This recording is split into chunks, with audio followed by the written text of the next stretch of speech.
Up. Okay. All right. So growing up there, what was that like in the Yukon territory as a young girl? What did you do, and did you have brothers and sisters, and what was? Okay, well, I did have one brother. He was a year older, and he was my hero. I wanted to do everything he did. And by the way, he wanted me to do everything he did. We were great friends. Good. And so, you know, when he got a football, I got a football. And when he got ice skates, I got ice skates. I mean, my mother and dad didn't go into the, oh, she's just a girl and she needs a doll. I never, ever had a doll in my life. Okay. Yeah. Interesting. Yes. Okay. So,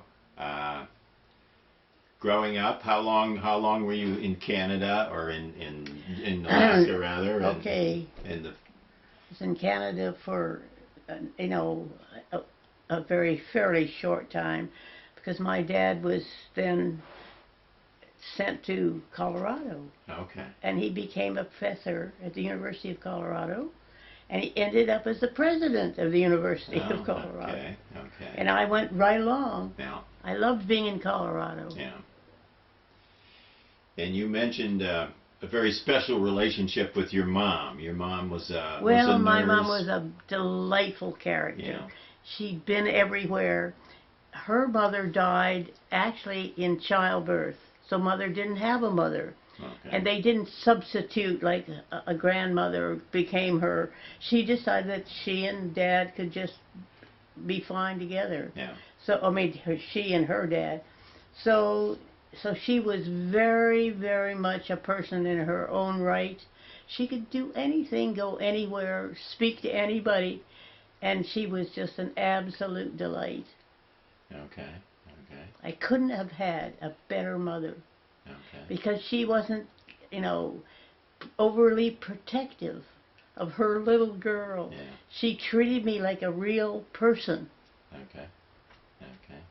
And going to school in Colorado, you I did. I went right through from 1 to 13. Okay. And then I went to the University of Colorado.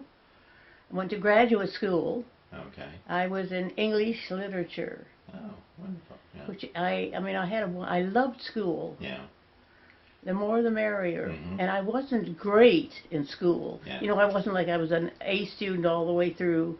I was probably a pretty good B-pluser. Right. But you enjoyed it very much, yes. And what were the years now? Where are we talking about? How close was the war, and were you aware of Oh, well, things going on? I graduated from college in 1943. Mm-hmm. Does that sound right? Right. And it just happened that was the year that everything opened up for girls, like the WASP, the WACS, the RENs, everybody had, and it was the first time ever. Right. And I decided I want to be in the flying business. Yeah. So I went into WASPs. Yeah. And it wasn't like, I always say, Mother pushed me into the cockpit, because Right. she said, that sounds like be kind of exciting. Yeah. Would you like that? And I said, I love it. Yeah. And we were not pilots in my family. Nobody Okay. was a pilot but me. Yeah. And my brother was great, because when asked who he'd like to be like, he said, Jane. I'd like to be like Jane. And I said, why in the world would you say that? And he said, because you were real. Wow. And you did what you wanted to. I always did what I was supposed to. You didn't worry about that. Yeah. What a compliment. So it was great. Yeah. So, and you said that it was your mother that came home and told you about the existence that's of the my mother. WASPs, and Mother just knew that I'd be interested. Yeah. And she wanted me to just, if I thought that was a good idea to go to Texas and learn how to fly a plane, then right on. Right. Right. But weren't you? I think you said you went off and took flying lessons. You had to That's have right. your license Exactly. before you had could. to have yeah. your license. So, and how And did that in go? Denver, I went to a little airport in Denver. Yeah. And we had to sort of organize some way, because I didn't have a lot of money. So what I did was, the guys at the university that wanted to be pilots, and it was probably 5 miles, the airport, and somebody had to drive them out to learn how to fly. Yeah. So I said, I'll go if you'll teach me how to fly when I'm out there. I might as well. Yeah. So that's how I happened to be a flyer. Okay. Simple as that. And how long were the lessons, and how involved were they? Well, it was pretty involved Yeah. because I had to do a lot of ground school. I mean, I could fly a plane upside down, inside out, but it was the writing, and I was afraid I might flunk out Yeah. because I was terrible in arithmetic, and I knew they gave you lots of problems, like if you were flying to Atlantic City and you were going at 105 miles an hour, and the wind was blowing at blah, blah, blah, how long would it take you to get there? And Yeah. I would say, I don't know, I'll work it out if I can. Yeah. Okay. So So I that was- was a challenge there. Yes. I was not good at those kinds of problems, but I was so determined, and that's the first time I realized if you really want to do something, you can do it. Okay. Because I never would have imagined all those we call the moving base problems, Yeah. but I was so motivated. Okay. And what kind of planes were you flying? Well, I Were was flying AT-6s, and I started as a test pilot on BT-13s. Mm-hmm. Now, you just did what you did, and the BT-13 was called the Vultee Vibrator. It was not considered, a hot plane, but, it was the basic trainer. The advanced trainer was the AT-6, Right. which I flew a lot of hours. I have thousands of hours of flying time.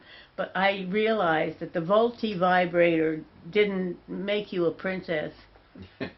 People didn't say, oh, wow. Yeah. But I did fly a P-40, and that was impressive. Yes. But, people, just because you're a flyer, that makes you special. Absolutely. Okay. So how long were you in Training? Well, you're training to go to. Did you had to complete this before you could go to Texas? Am I right? Or That's right. the steps? That's right. Okay. So take me through that then. How Well, the it was great because I drove the boys out to their training out Yeah. and the air base was several miles outside of Boulder. So I thought, well, while they're doing it, I might as well do it too. Sure. So that's how I learned how to fly. I had I wasn't a little girl looking up in the sky thinking, oh, if I could just fly an airplane. I never thought of it. Yeah. My mother said, hey, that sounds like a pretty interesting idea. Why don't you do it? And I said, right on. Right. So really, I always say Mother pushed me into the cockpit. She did. Sounds like it. Yes. So. Okay. So now you've gone through the training, and what's the next step? I say that again? Where were you off to after you finished your training in Colorado? I was off to Bainbridge, Georgia. Well, you went to Sweetwater first, didn't you? Well, that's where I trained. In Sweetwater. Okay. In Sweetwater. So. And then I was sent. The thing was, I was on probation. Remember, I told you. And the reason I was on probation is that I got in a Navy base. My friend let me sit in the plane, and I called in over the radio, and no girl, and they were thunderstruck that this female voice came over and they sent out the admiral and everybody, what are you doing in our planes? And I said, oh, I was just trying them out.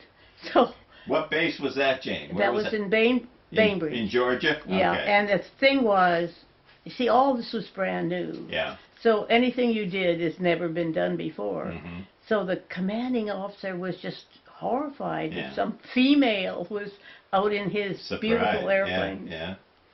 But it didn't seem so strange to me. Okay. So, well, take me through some of the training at Sweetwater. What was your impressions of Sweetwater? Well, it was arduous. Is Yeah. that a good word? That's a beautiful. That's All right. perfect, I yes. mean, and you sort of have an idea that it's kind of romantic, and you'll be, I don't know what I thought we'd wear, but it'd be sort of impressive. Right. Man, it was hard work. Okay. And Sweetwater is in the boondocks. Yes, I read that. I mean, and we used to, Texas is dry, and so I used to have my bootlegger get me a bottle of something and would have to go into a different state. Yeah. So it was a lot of fun. Yeah. Hot and dry. And the other thing is what they used to do is in order to get me my liquor, which I just had, to have a regular Sure. cocktail, Sure. they would wrap it up as a present, beautifully wrapped with ribbon, so that the commanding officer wouldn't say, what's this alcohol doing? You see, it was Right. dry, Yeah. and they'd be suspect, and Yeah. I don't know what would happen to them if they found out they were having this Yeah. girl pilot drinking her cocktails. Well, it's a package from home. You That's right. disguised it. Yes. That's right. That's So- why we did it at home. So what was a typical day like? I mean, it was lots of classroom work probably. Oh, but it was arduous, as I say. That's Right. my word. But I liked it. I was very, very motivated. I didn't know how I'd be. I knew I could fly. I just knew because I was very athletic.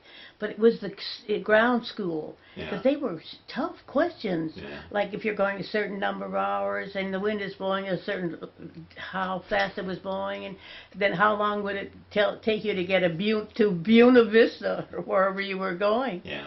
So I was a little anxious about that. Okay. But I realize now that if you're really motivated, Yeah. you'll do it. And what kinds of planes were you flying Well, in Texas? I was flying AT-6s. Mhm. Now that's a training plane that everybody loves. Yeah. And I flew the Vultee Vibrator, which Yeah. is the BT-13. Yeah. That is not what everybody loves. Yeah. Because with the AT-6 you can do aerobatics. I mean, you could do it in the Vultee Vibrator, but it clanked around a lot. But what kind of when you went up in an AT-6, what would a training flight consist of? I mean, Well, we did lots of did you point to aerobatics. point? Yeah, you did do aerobatics. lots. Oh my, okay, yeah. And I could twist it around every which way. And it was built for that. Yeah. I mean, it was built as a advanced trainer for guys that were going overseas to Yeah. fight. And of course, the other kind of lovely irony is that I was a pacifist. Yeah. And here I was training I mean, and the girls to even think about flying, Yeah. but then to be training, it was what we call a paradox, Okay. Yeah. because I kind of forgot that what I was training for Yeah. was to go over and kill those Germans. Well, that was. I hated Yeah. that side of it. Yeah. I didn't want to kill anybody. Yeah, I know. How long was the training period in Texas? Well, I'd say about 6 months. I can't be sure of Okay. my times, but it was a wonderful time because I loved the fact that it was always something you were doing, and I had heard that it was kind of lackadaisical, Yeah. especially for the girls because they didn't know what to do with us really. But we were on a base in Texas that was already set up, and it was it was very, very much Air Force. Yeah. And we had our meals in a big room, and we were ordered around. We didn't have a lot of free time. Yeah. Yeah. Now you mentioned earlier that your graduating class was attended by Eleanor Roosevelt. Yeah, that And was like tell me about that. I always seem to get the good stuff. You know how some people say, I don't know, but I always get the bad stuff. Yeah. I always landed on 2 feet with the good stuff. Yeah. So Eleanor Roosevelt wanted to see what her troops were doing, so she came down to Sweetwater at our graduation, and she pinned these very wings, and they haven't been off. Oh, they look wonderful. Can you see them? Yeah, we can. I just can't get over. I couldn't have been more excited. I couldn't believe it. Yeah. That Eleanor Roosevelt would pin on my wings. And I think you told me that you were the 5th graduating class in Yeah. 1944. So That's right. that's And I was the wing adjutant. I was the head of the group. oh my. And well, the reason being, I mean, see, they'd never done this before. Yeah. So I flew to Texas from Colorado, and when I got there we all were, and nobody was kind of organizing it. And since I thought, well, hey guys, I'd say, what are we doing? We got to have somebody that's the head and somebody that takes the notes and somebody. Sure. So they said, "You got it, baby." Okay. That's how I happened to be. How big was your class? How many gals? Well, I think there were about, I'm not positive, Okay. but somewhere around 70, 65 or Oh. 70. Wow. So this Yeah, graduating quite a few. in 1944, fifth Yeah. graduating Yeah. class, you had about 70. 44 W5. Yeah. See, that means. Yeah. Yeah, the classes were called the year, women, That's right. and then That's right. the class for that year. Got it. Women the year, yes. 1944, WW 44W5. So that was your class in 1944. Yeah. Okay, so now you're off to Bainbridge, Yeah, I know. Georgia. And the funny part was about Bainbridge.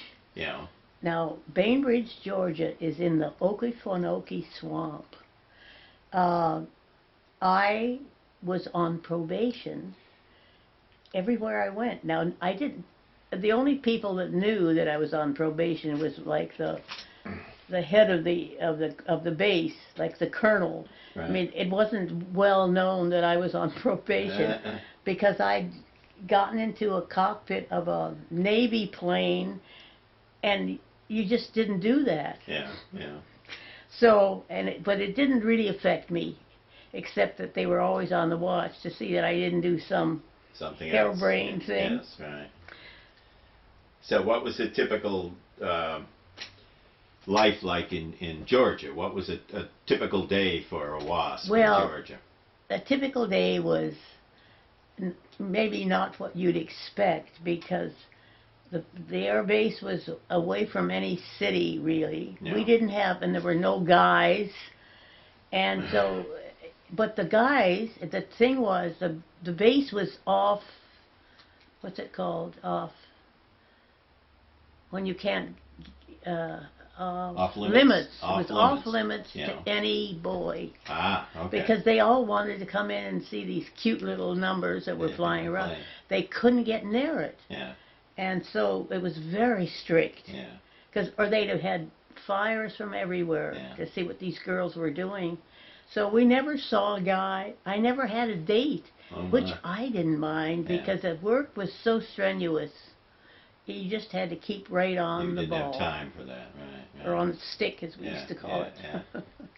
Funny how you imagined it was like. And I mean, if you look at that picture up there. Yes, the 4 women, yes. I mean, I did have that outfit, and the big planes were in there. But see, I decided, and it was very wise, my decision, I think. Oh, I know.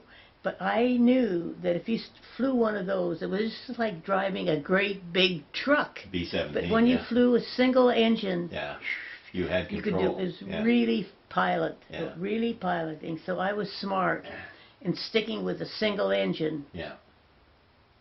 There's no question that flying one of those big things was just a boring thing. Yeah.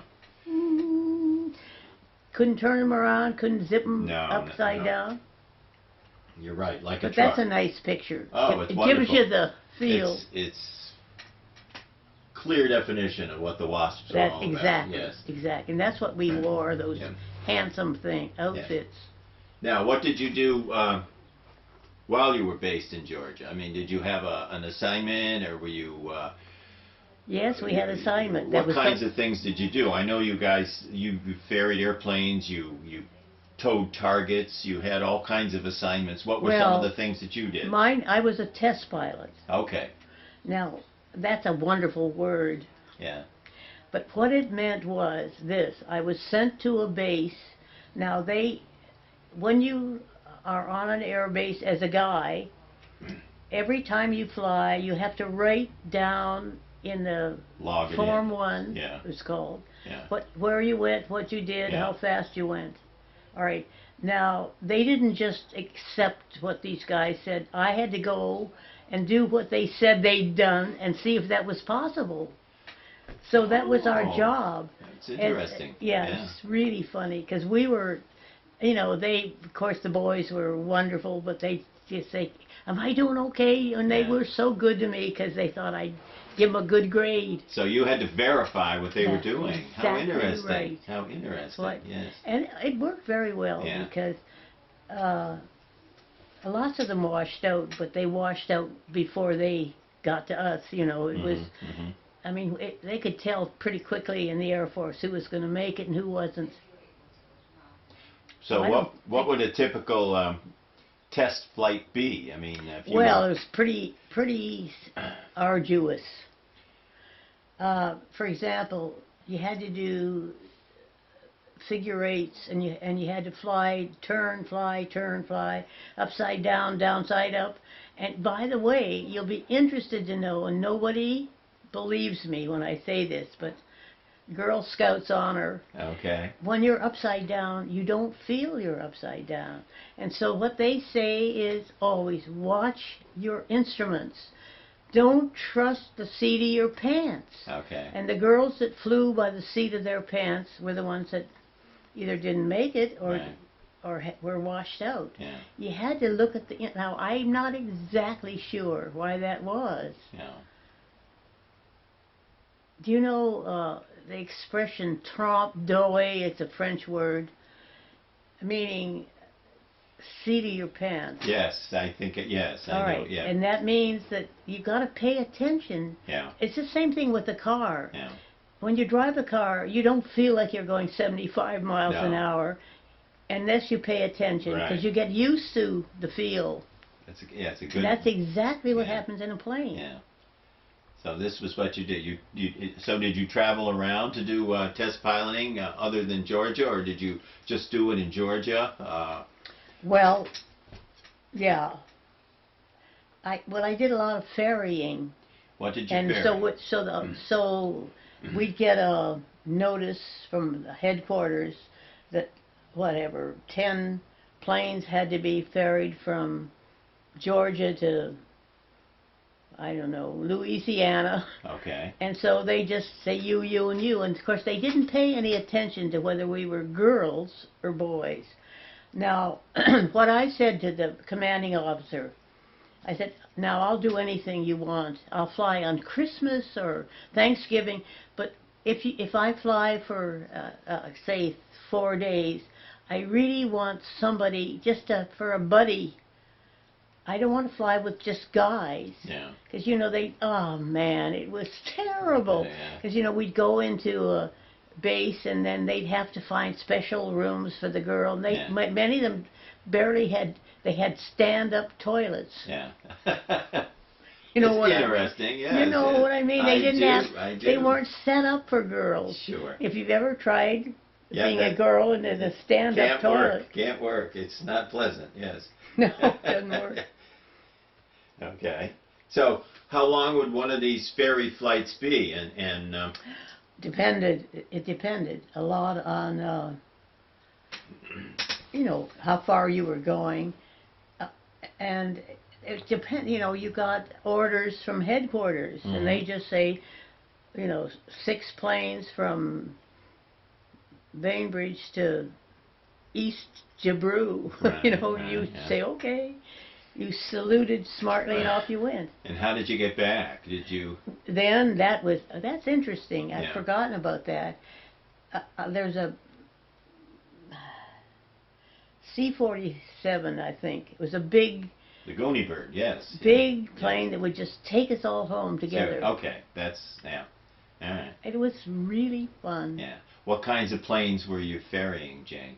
Well, what kind of planes were we flying?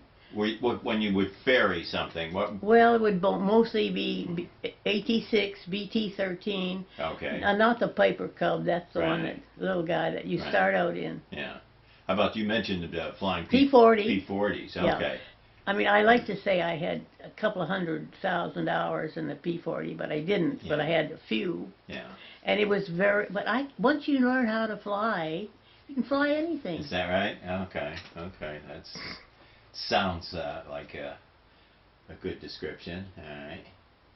So now you mentioned when we talked the other day about an episode with being lost at night or something. Yeah. Tell me about that. Now that Well, was an interesting. I was ferrying from A to C or A to D or Yeah. wherever, and I got lost. Yeah. Now, when you're flying over Norfolk, Virginia, there must be 6, I mean, I don't know, 6 or 8 air Yeah. bases in Yeah. Norfolk. It was one of the big places. So here I am flying over Norfolk, and you know, there's the big light that goes over, huge, back and forth. And I look down at Norfolk and see, oh, I didn't know which light was the one I had. And I couldn't call in because I didn't have a number. So I just have to go in. And that's when the famous saying, when I flew into a Navy base. Oh my. They didn't even know girls were flying Yeah. airplanes. And so this guy came running out and jumped up on the wing and, you know, looked at me. I took off my helmet, and that was when he said, "Jesus Christ is abroad." Okay. And they didn't know what to do with me. Yeah. They didn't have any Oh, accommodations my. for Okay. women. But they were awfully good to me, Yeah. of course. Yeah. They were Sure. great. And I was a good, you know, I didn't get crushes, and I didn't have dates, and, you know, I didn't get all girl and boy thing at all. Yeah. You had a job to do, and that's what you were doing. Yes. And you Yeah, enjoyed it. absolutely. Yeah. And the girls that did were the ones that didn't last. Yeah. It just wasn't appropriate. Yeah.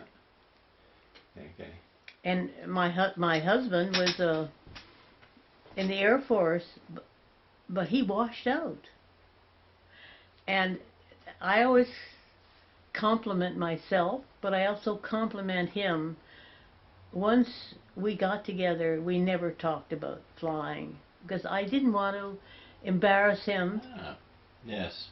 Once in a while, Yeah. when I got with a bunch of guys that were pilots, we'd start talking about flying. Sure. And if he'd come into the room and he'd say something like, "Oh, and there I was at 2,400 feet, and I turned," and I knew that he was kind of angry. Okay. So Yeah. I decided I wasn't going to say anything. Yeah. Why bother? Sure. Sure. And why embarrass him? Absolutely. And Absolutely. he got dysentery. Yeah.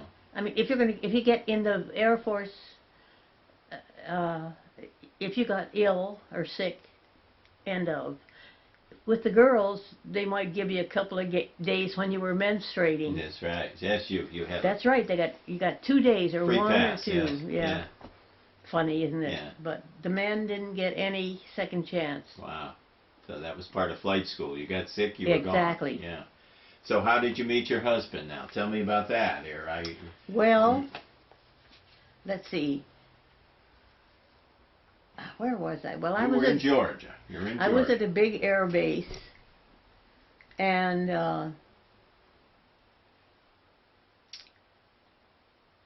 there was, I mean, it's so ludicrous because it doesn't make sense.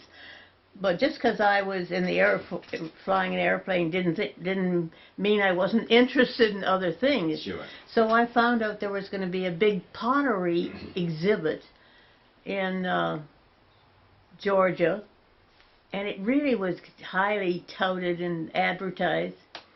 So I was talking to the guys, you know, in a group, and I said, "Would anybody like to go to this famous pottery bazaar?" And my husband said, "Hey, I'd like to go. I'll take you." And that's when I met him. Oh, and wow. anybody Okay. that would want to take me, and he meant it. Yeah. It wasn't, "Oh, she's cute, I'll Yeah. go." Yeah. He really was interested. Interested. Okay. And that describes him perfectly. Yeah. Rick was interested in everything. Yeah. And that's why he came from nowhere, from the wrong side of the tracks, and ended up at the University of Colorado. And he ended up right at the top. So, I mean, you could tell from talking to him, Mm-hmm. but he had no background. Yeah. Except the wonderful thing I always have to add, when he and I were married, I never met his mother. It was in Colorado. His mother was in California, and she came out to the wedding, and she fell in love with my father, Oh no. and she married him. Oh my. So here we were, this little. How They wonderful. said, "Keep it small." Oh gosh. Isn't that neat? And I didn't like her. Yeah. But I was determined. I know, I just was absolutely determined. Because when my dad, early in one morning, came into my room and said, "Jane, you better sit down, but I got something to tell you." And he said, I've decided I want to marry Rick's mother. And very quickly, but sort of under my breath, I said, over my dead body. And he said, what did you say? And I said, I didn't say anything. Oh my, oh my. That's Because I just didn't see how they, well, you know. Well, if you you do look the around math, at your yeah. friends and you Sure. think, how come he married her or she Right, married right, him? Or, right. you know, we don't know about what it is that attracts other people. Yeah.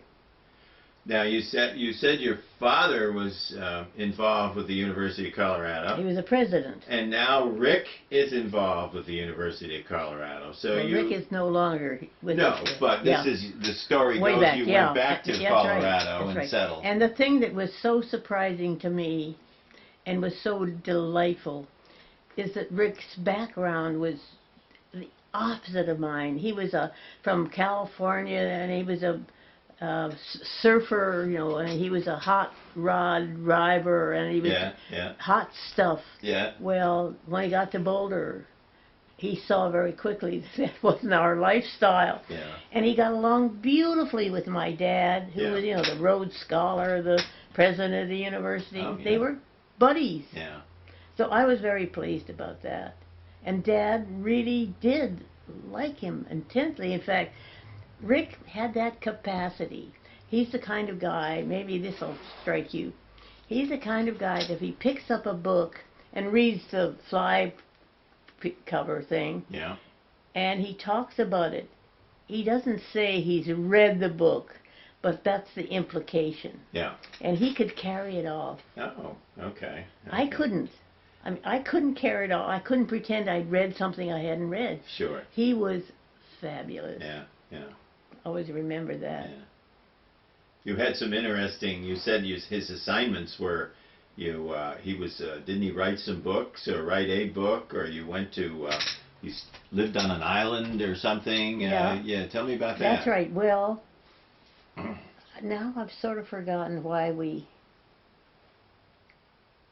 went to the University of Saskatchewan in Canada. It's kind of zipped out of my brain. But the thing is, Rick was offered if he would come and supervise and teach, they would give him this island. Yeah. And so he said that, what did I think? And they said, there's nobody on the island. You'll have, now there was an artist, and he built a cottage, and they said it was a lovely cottage. Yeah. It was rugged, Yeah. but the whole top was glass, because this was an artist who wanted to, he didn't have little Daylight, right. And so we got his cottage, and it was absolutely fabulous. And I wasn't the slightest bit scared or anxious. Rick would go off for a long time, days, not a lot of days, but for a lot of hours. I didn't mind being alone in the wilderness. I loved it. Because, you know, if you really think about it, unless I was standing outside of our cottage with a big ball of hamburger in my hand so the bears could come up and I wouldn't give it to them, well, they'd get it. Yeah. I mean, I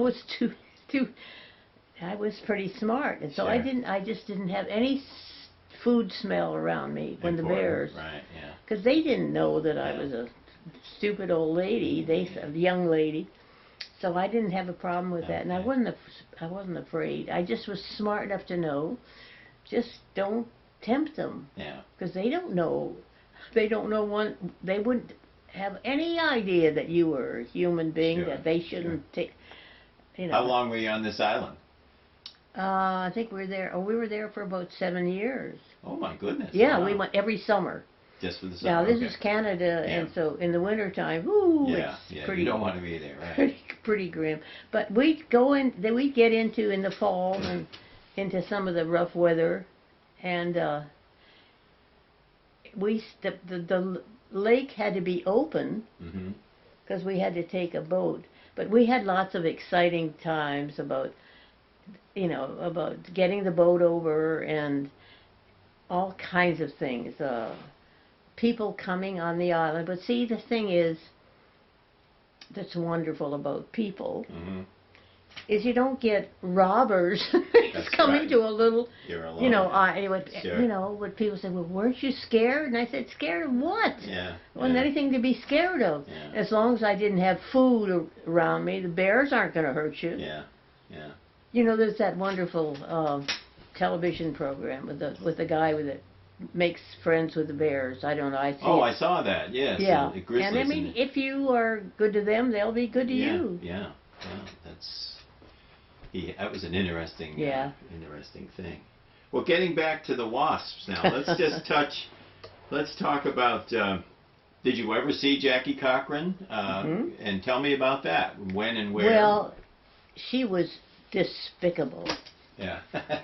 Oh, really? Yeah. Well, she was very full of herself. Yeah. And that's the kind of irony that if she hadn't been aggressive and abrasive, she never would have gotten where she was. See, I wasn't like that at all. I could make myself, they listened to me, but boy, Jackie Cochran got what she wanted. And they say, you know how they are, that she and Hap Arnold were having a, you know, cutesy fun time together. I don't know, that's, you know, how, Whatever excuse me, it took how to we get the love, job well, done, that's right. And also, we love to make stories up about people. Sure, yeah. I don't know whether they were having an affair anyway, who cares? Right, she got the job done, right? And they... Yeah, it was interesting, you know, but the other one that I always used to make me smile is that General Gavin, now you don't know, General Gavin was the head of the Air Force, the whole shooting match. Yeah. And Marlene Dietrich, they met in some wonderful place. And so Marlene and General Gavin had a very torrid affair. Yeah. And they invited me. Marlene became a friend of mine. Well, that's a little exaggerated, you know. I mean, I knew her, and she asked me out for dinner, and and she said she was, some of her, I was in Paris. Some of her French friends wanted her to go for dinner, and would I go with them?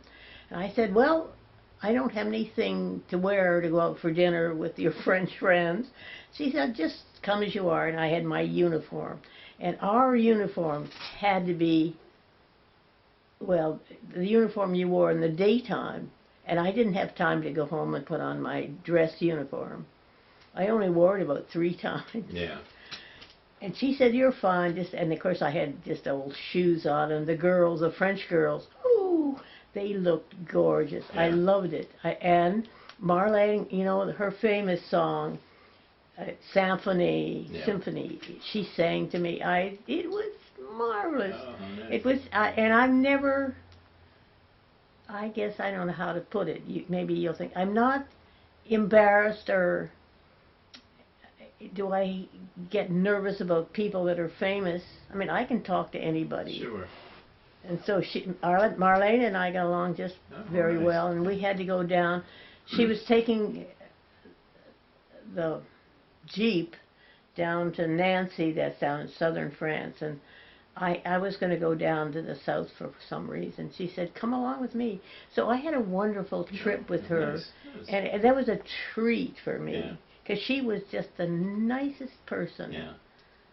And you know, why we get this idea that these awesome people are any different than us awesome people. That's right. Very good. Yeah, we got along beautifully. Now, what were you doing in Paris now?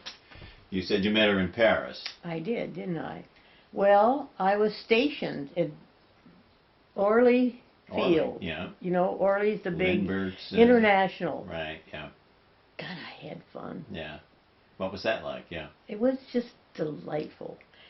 I had my own office, and when interesting people would come, I mean, as if I was somebody, but somebody had to be somebody. Sure. Yeah. So they'd bring all the important people to meet me, and probably I'd have dinner with them, and God, I laughed to myself. Yes. Of course, my dad and mother were sort of like me, of course. So they knew all kinds of important people. But they weren't, maybe I can explain, they weren't show-offs, or they weren't name-droppers, or they weren't like that at all. Yeah. I mean, they were just as, you know, as awesome or they say, wow, guess who I had dinner with? They were great.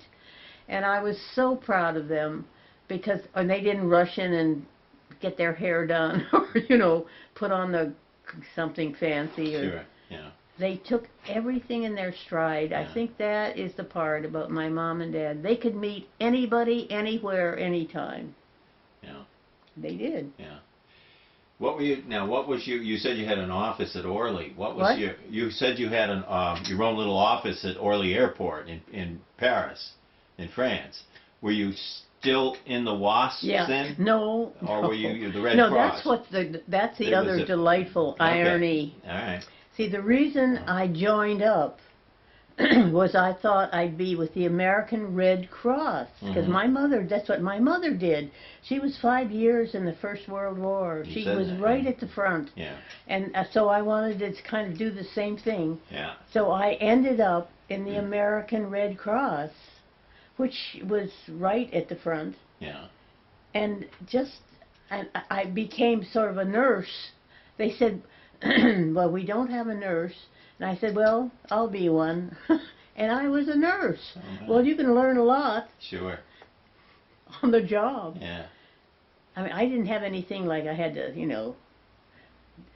transplant something or fix up. I couldn't have mended a broken something. Right. But I could do almost everything else. Okay. And how long did you do that? How long did I do that? That I'm assignment? not sure. Okay. Maybe a couple of years. Okay. You have to be careful. And not that you're gonna say, and her impression is, you Yeah. got to keep saying that. Yeah. Because I mean, this is luckily. I think I told you that. What's his name? Todd, the guy that came to interview me and was going to write this sort of book or something about and he wanted everything to be 100% accurate. He was a reporter type. Right. And so I kind of crossed my fingers and he looked up everything, including, he couldn't believe that I was born in Dawson City and then did all this. Yeah.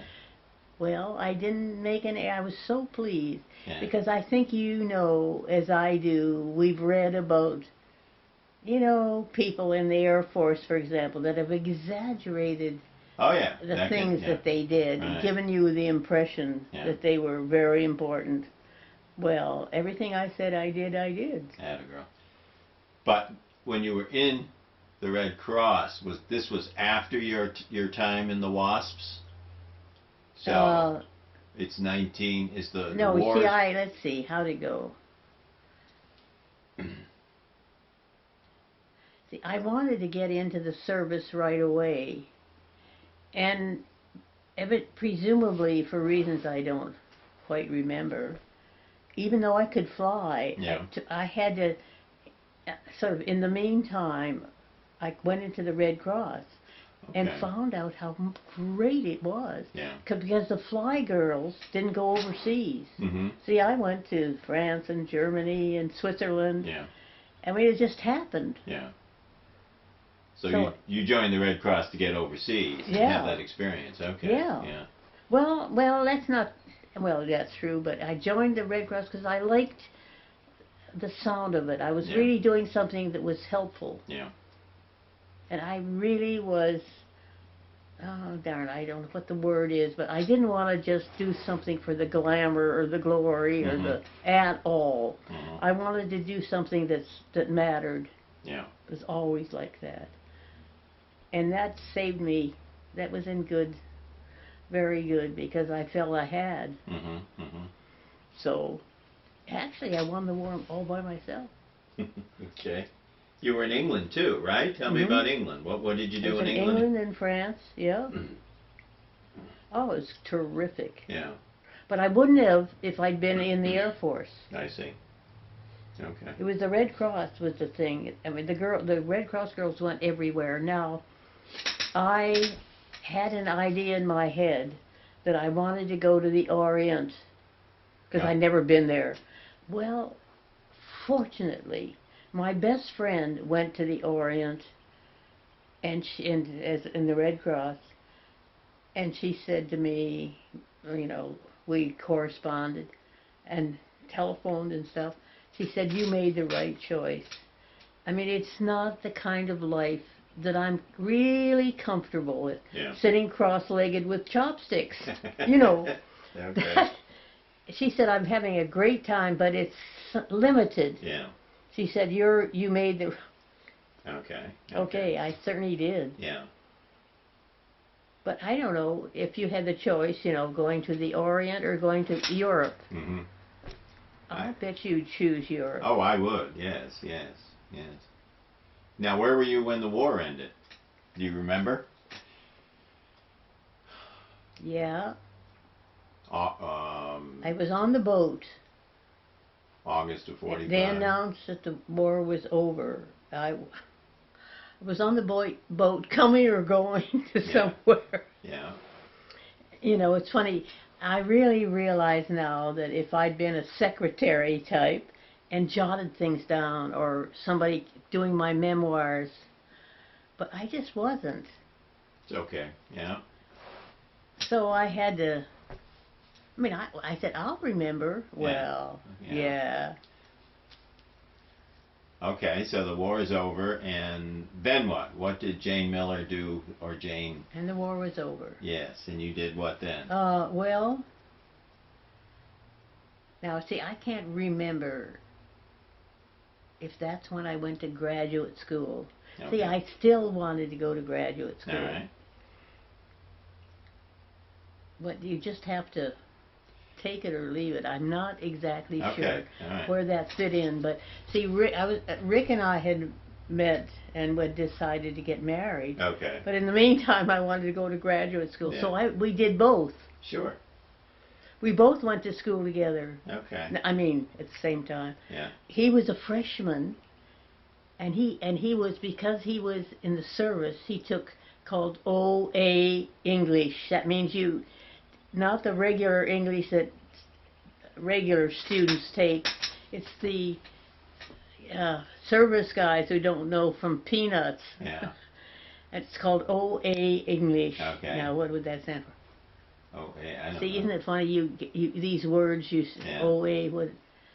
So it was do more know- basic, you mean? Oh, basic, totally basic. Yeah. Okay. It's like when we signed off on the radio. Now maybe you'll know, but when you sign off in the service, you go. It's R5S5.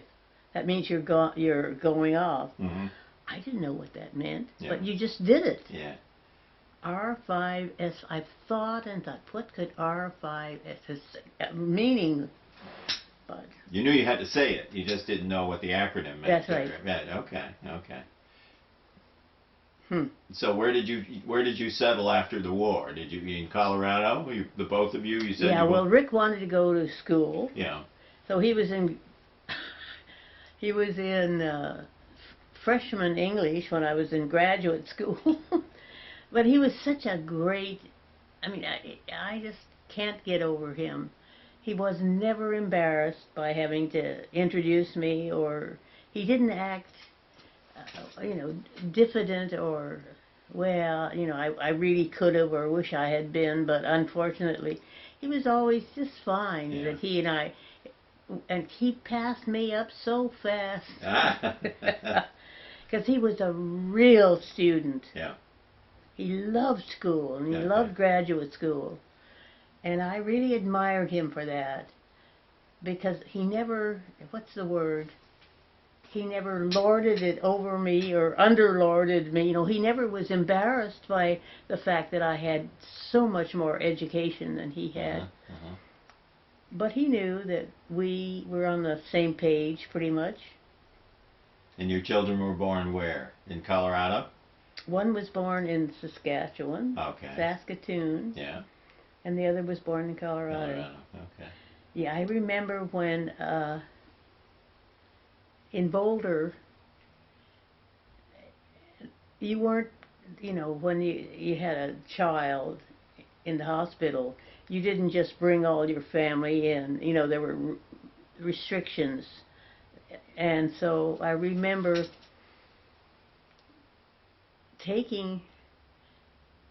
I told Jim, my oldest, was it Jim or Rick? And it doesn't matter, one of the sons, that if he would come by at 10 o'clock, Ricky and I, the little baby and I, would wave from the hospital window. I mean, that's how, I mean, Yeah. they just weren't going to have people in and out and running, and I think it was a very wise move Mhm. because I think they now realize that more diseases Sure.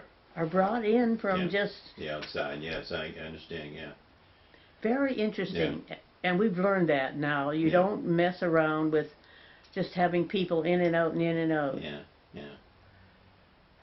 Did you do any more flying after after the war? I mean, you. Oh, sure. you I had my kept- little airplane parked out in the backyard. You did? Okay. No, Tell no, me no, about it. All no, right. no. But what No, did- it was much too expensive. Yeah, I'm sure. And Rick and I mean, our marriage was not built on that kind of thing. Okay. We lived in a trailer. Yeah, Well, Rick went to college, yeah, and I went to graduate school. yeah. We had a terrific time. Okay. And we lived in something called Vetsville. Yeah. See, the guys all came back, and they had a special $18 a month. Ah. And so Rick, who was a real, well, he was like a interior decorator type, Mhm. and our trailer was when the guys would come to see what it was like to live there, they would always show them our trailer. Yeah. Because Rick made it kind of Frenchy, and he put French windows, and it was, everybody Special, just yeah, loved yeah, it. yeah, It's okay. creative. Yeah. Yeah, I'd forgotten about that. But the bathroom was down about, I mean, they didn't have indoor toilets for us. You had to go to the community toilets to yeah. shave and shower and do all that stuff. And, I mean, it was pretty Yeah. challenging. Yeah. What when did you maintain contact with any of the WASPs, any of the other gals? Did you have Not really. That's what Yeah. everybody wants to know. Yeah. And, what's her name? Darn it. She just contacted me. She's way up in the State Department, like, Oh, really? you know, the Assistant Secretary of State, you know, Yeah. really. And she was a WASP. And I knew at the time when I met her that she was somebody very special. Yeah. I don't mean that she was in that job, but she Mhm. was just so bright and so interesting. Mhm. And we've communicated. I hope she writes me a Christmas card so I'll have her address. Absolutely. I'm so slap happy Yeah. that I don't keep track of all that. But if I had, Yeah. see, I think this is one of the things of my great brilliant theories, is that women, a lot of women, who are basically accomplished, but feel like second-class citizens, which they are, by the way. Mhm. And so they try to make up for it by Mhm. being either very helpful or they take on, and I remember some of my friends who took up jobs that were highly respected, but the girls tended to be aggressive. Mhm. You know, the women's movement was just coming along, and some of those girls were, you know, right on the barricades, I used to call it, waving their Yeah. whatever. No, I wasn't one of the, I was, in terms of, I was very much a feminist, but I wasn't an angry feminist Okay. at all. Yeah. I was just knew that we could do what they did. And you did. And you did. Yeah. Yeah. So how do you feel about all this recognition that's coming out now? You gals were given this gold medal Well, in this service. I think it's overdone. See, what I think is this.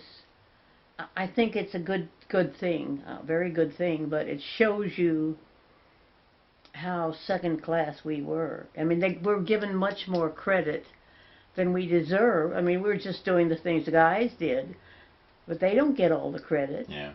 So that's the part. But hey, isn't always going to be peaches and cream. No, I think that this is a time of transition, sort of, that women are now recognized for what they can do, but unfortunately there are a lot of aggressive women who are angry. Now, I was never angry. Yeah. For some reason. I knew that the way life was, women were second class. Mm-hmm. And so I didn't act second class, and I didn't make a big fuss over it, but I knew I could do everything they could do, the guys could do. Mm-hmm. But Mm-hmm. I think it's the women that were angry that... Well, that's true with people in general, but Yeah. you did something very, very unique during World War II, and you chose a path that Well, all right, seemed to... but remember, and so did my mother. I mean, Mother was much more unique than I was. Cause Well, she's, yeah, tell me that again, Jane. You told me about your mother being a nurse, but she went overseas without any real training. Tell me about that. She didn't have any training. And why did she... And she was just a very accomplished, confident, delightful woman. She'd never even put on a Band-Aid. Yeah. But she knew she could. She had to. Sure, yeah. So she was very highly thought of.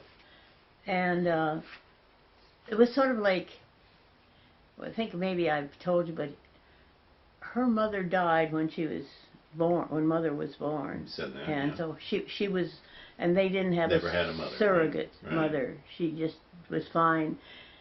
And her father was a minister and also a Presbyterian minister and a very successful politician, but not a boisterous politician. Mm-hmm. He just did splendid things, and so she had a good model in my dad, and it worked out very, very well. My brother would agree. But So you said she went overseas without any real training, and she was kind of have any. learning on the job She just, during the war? well, her father was a politician in Ontario, Yeah. in Canada. And he was talking to, he was talking to the Prime Minister, the way we all are. And the Prime Minister said, I wish there were more women involved, because, we feel very committed Mm-hmm. to the war effort. So Mother pipes up and says, I'll go. Simple as that. Mm-hmm. And she learned by going. Well, she said the thing that's so great about Mother and Dad too, as a matter of fact, they were willing to talk about it, but they didn't drag it into the conversation. Okay. Yeah. To make a point. Sure. Ever. Yeah. It was just extremely appropriate. Mm-hmm. Mm-hmm. Always were like that. Yeah. Because I mean that war, telling the war stories, some people can get, it's awfully boring. Oh, well, that's true. Because those of us who aren't wonderful men, it just isn't appropriate often to drag in your old war story. Your mother must have been very proud of you flying a plane and your experiences, how you had lots to share with her. Well, what didn't surprise her. Yeah. I mean, I was into what Mother would say. I was always into challenge. See, I started out where I started. The way it happened was back in Boulder, Colorado, at the university. My brother was a guide in the Rocky Mountains. Now, when he graduated, there was nobody to take his place. And so I said, I'll do it. And he said, yeah. But he was kind. Sure. He said, well, maybe you could. Let's go see if you can sign up, because it's a wonderful job. Mm-hmm. They took me right away. Mm-hmm. So I climbed every peak in Colorado. And I did a lot of rope and, rock climbing. And Oh, wonderful. Yeah. very sophisticated stuff. Yeah. And then I would lead groups. Oh, God. In the beginning, I in the beginning, I just carried the toilet paper. But as things, it was so much easier for guys to accept toilet paper from a girl than from another guy. Yeah. You got it. So I was the toilet paper giver in the beginning, and I moved up and up and up until. You were in charge. And You got it. I wasn't captain, but I was near it. But it was funny because I didn't mind, and they didn't seem to. They weren't embarrassed with Yeah. me. Yeah. They'd have been probably embarrassed if it was another guy giving them toilet paper. I don't know. Whatever. Wow, that's interesting. So how, if you had to sum up your experience Mhm. as a WASP, Yeah. tell me about that. Tell me about the.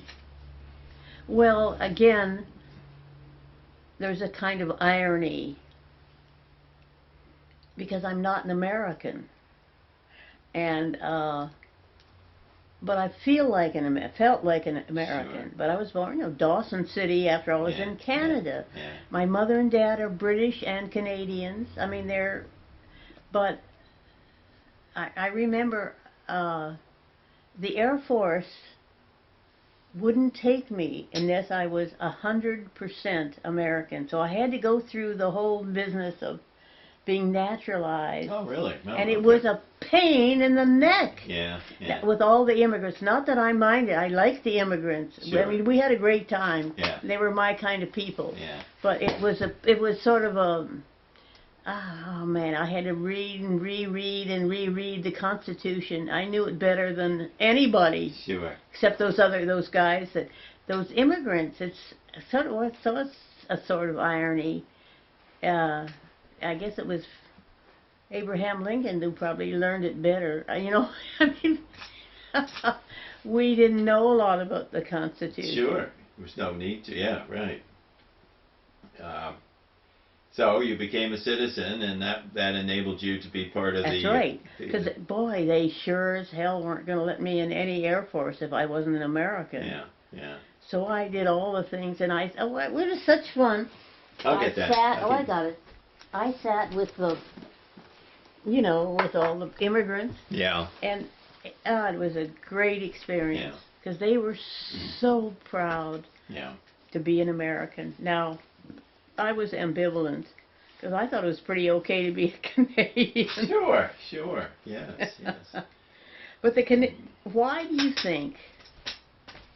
What was it about the Americans that the Canadians didn't have? I don't know. Tell me. Well, you do know, but it hasn't occurred to you. Yeah. All right. We didn't have Hollywood, and we didn't have Broadway. I mean, Canadians didn't have Broadway, and they didn't have Hollywood. That's true. Right. I mean, it's surprising how influential, especially Hollywood. Yeah. Ah, it's interesting. I never heard that. Huh? I never heard that before. That's Well, you interesting. just didn't think about it. But If you think about it, because I mean, everything. Turn on the television, you don't get. I mean, the BBC, British Broadcasting Company, but who watches it? I mean, it's good, and it's some, kinda, Well, no, that's not. I mean, flat. Is that what you say? Yeah. No, there's some of the it's great not- programs, but it's just Hollywood just took over. Yeah. And of course, the thing I don't like about commercial television is that you get all the commercials. Oh, constantly. Yes. I mean, it's so boring and Yeah. so, you're going along getting the news, which is in Iraq, for example, and all of a sudden it comes on and they're advertising what's the pad that you wear when you're bleeding when you're a girl? What's that called? Kotex? Kotex. That's right. And it's Kotex. I mean, it just seems crazy. Yeah. They give it all to, some of the commercials are yes. I know. Yeah. I know. So I don't watch much. I watch mostly Channel 13. Which is what? What? There's some good history channels and there's some good nature shows. Yes. All and that. I think if young people in this country, if there was almost a requirement Yeah. that they had to watch the History Channel for at least a certain amount of time, like going to school. Well, that's what it is. I enjoy it because it's like it can be like reading a couple No, of but chapters you in a book. enjoyed it, but Yeah. most kids don't even know about it. Yeah, that's true. There's so I much. mean, that's the trouble. Yeah. Now, I don't know how we're insular. Yeah. We don't know about the world. Yeah. I mean, we know about here and Hollywood. Yeah. Yeah. But we could use a little more. You know, it's just amazing to me how, you know, the people that come here, the girls, and what they think is important and what countries are important in. Yeah. It's so self-centered. Yeah. It's all right. I mean, you know, I'm a good American, but Yes, you are. Yes, you I are. think the schools could do a better job Yeah. at giving the kids an opportunity to see us as part of the world, not just there's America and then there's the rest of the world. And there are good teachers doing that Oh, with our children absolutely. today. And Wonderful. it just has to be. There has to be more of them. It needs to be. Yeah. Our children have to Listen, be. would you do something for me? Yes, ma'am. Pour this. Wait a minute. Pour this out to about, you know, there, and then add a little hooch. Where's the hoop? In the bathroom. I mean, in the kitchen. I love Okay. that. I was just having. Okay, let me just. In the shut this kitchen, up. you'll see. I really was a little concerned about myself. I mean, Rick and I always had our cocktails, Yeah. and I worried sometimes that maybe I'd have a little cocktail in the morning. Yeah. I'm a social, you know, I like to have a little drink if we're having a social time. Which is what we're doing. That's right. Yeah, there you go. Exactly. Yeah, who cares Now, what time if you're, you know, I don't have it if we're playing chess. it is? Important decisions, That's right? right. Okay.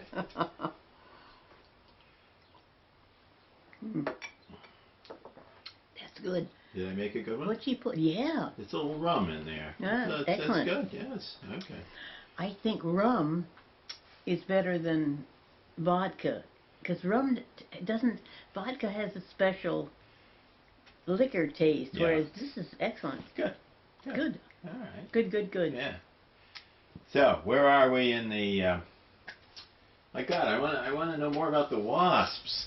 Can you tell me more about if you had to say you had a special memory from your time in the WASPs? Well, I mean, it's not every yes woman and that's no. flying. Yes and no. Yeah. And the no means that I don't know whether I may have told you this, but when we graduated from Sweetwater, Yeah. we were given the opportunity to fly the kind of plane or go to a base where they had the airplanes that we personally would like to fly. Number one. Number two, we could go with a friend and the two of you would decide together like where you'd like to go. Or the third would be near your home. Mm-hmm. Well, my friend Peggy and I decided that we didn't care where we went, and the Air Force did not like it. They wanted us to be gung-ho for a P-40, you know, P-38. Yeah. And we said, we'll go anywhere as long as we go together. Oh, But nice. the other great irony was, so we went to Bainbridge. I never saw her. Oh. Well, Bainbridge was a big air base, and Yeah. she was put on the other side of the base from me, and I only saw her a couple of times a month. Yeah. I mean, it didn't work out as we planned. It was okay, because both of us were, you know, gregarious, and we didn't, but it was so funny, because we thought we'd be together in Bainbridge, Right, yeah. right. Now, how many women were there, How Jane? many women? Yeah, how many WASPs Well, and pilots? it depends. In the beginning, there was just us, and then little by little, as they graduated, they'd add a few. I didn't know anybody else. You just didn't know anybody else. People are always asking me. Well, I was stationed in Salerno or someplace, Kansas or something, and I said, well, I didn't know you, and you didn't know me. I mean, we didn't know each other because it wasn't like we had reunions and parties and. Yeah. You had a job to do. We had a job to do, yeah. and it was fine. Yeah. And I wasn't a party girl anyway. Okay. You know, I didn't want to go drinking and dining and dancing. I mean, I just didn't. Yeah. The only person that I think that really understands me was my brother. I think I may have told you this. It's always been struck me so amazing. Is I think the reason because I was reading Peter the Great. I was reading a biography, and he was one remarkable man in every respect. He was artistic. He was a writer. He was a gentle, kind, delightful person. And so my brother and I were talking, and I said to him, well, no, let's see. I said, I want you to tell me if you could be anybody you want to be, who you would be, and I'll do the same for you. I don't remember how I don't remember how it turned out. But I can't get the sequence quite right. But it ended up that he said he wanted to be like me. And I said, why in the world would you want to be like me? And he said, because you're the only real person that I know. Wow. I tell you, I have never, as you can imagine, I think this brings tears to my eyes. Oh, what a compliment. And we've been, man, and if you knew him, he is just unbelievably delightful. In fact, the girls can't wait until he comes to visit, which is not very often. Well, where is he now? Is he around he's still? In Denver. He's in Denver, okay. He's all right, he's it's been so fortunate for him, I think. You know, you can't always tell, but he's in an assisted living place, or he is the, what do you call him? He's a psychiatrist in the assisted living, but his wife is a patient. Oh, okay. So they're close, they're together. And it works out very well. Because the system, oh man, we've come a long way in this respect. They have their own apartment, but it's connected with assisted living. And Jim has found really interesting friends. They're usually brothers or sisters or boyfriends or whatever of the people that are there. I mean, it isn't as if, because Jim's wife, Anne, she's fine, except she just lives in the present. I mean, you can't ask her, you know, what she wants to do when she grows up. You know, she doesn't. But she's very. What's the word? She's stable. Yeah, that's the word. She's very stable, and Jim really cares for her. He doesn't just tolerate her.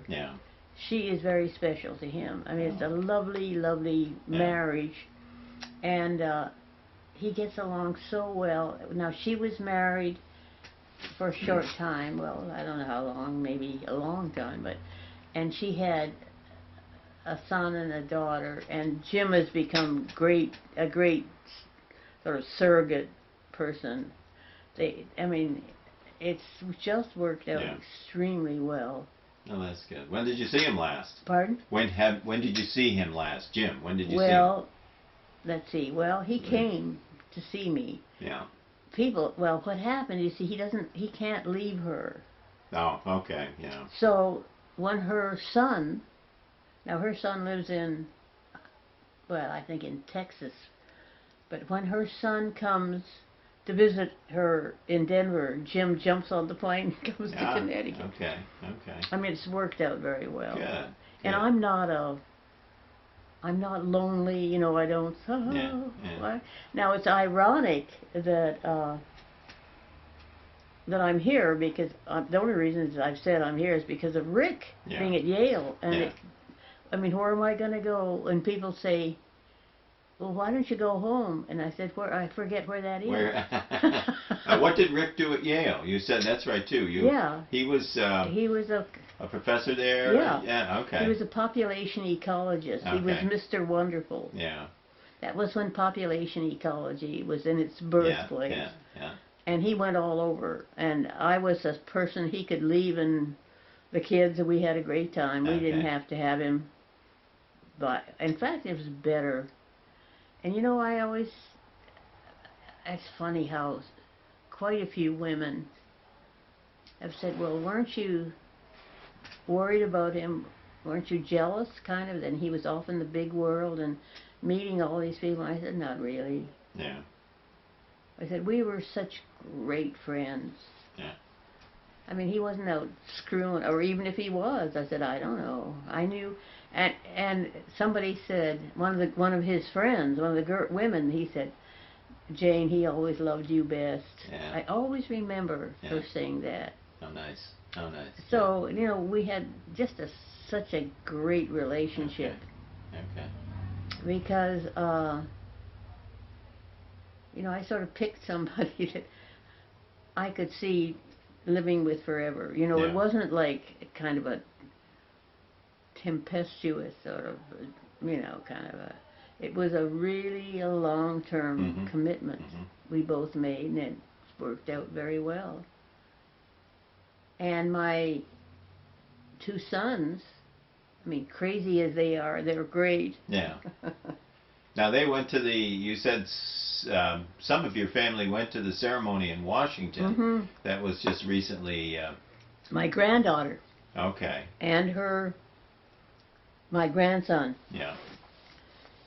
I haven't heard the details. She keeps saying, "I'll call you up," you know, Okay. tell you everything. Okay. Because I And watched she will. that. She Yeah. will. Sure. But Sure. she said it was very unusual. Yeah. Well, it was. I can imagine. It was a long time coming, but it was very Yeah. special. And, Yeah. and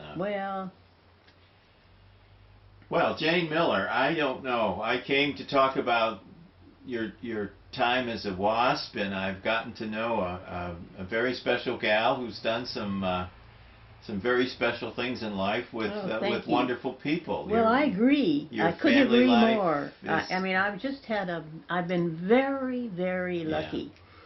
And for some reason, somebody up there Yeah. likes me.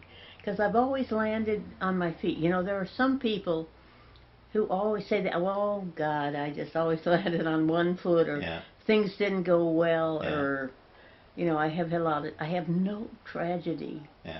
None. Yeah. It's almost unbelievable. That's wonderful. That there wouldn't be. But, you know, I think it's partly, my brother would say, it's because I'm so realistic. Of course there's going to be, you know, sadness and death and so on. It's just Right. inevitable, of course. So he said that's, and you've always been so independent Yeah. that it didn't bother you Yeah. in a really, it didn't make you frightened. And it didn't. Listen, back there, if you turn around and see that thing pasted on the back there, Yeah. that's a picture. I looked out my window in Boulder. Oh my. The Flatirons, these are mountains that, Volcanic. and they're rock. Right, yeah. Yeah. It's granite. Yeah. And it was a big thing to climb them. And now they're huge. Yeah.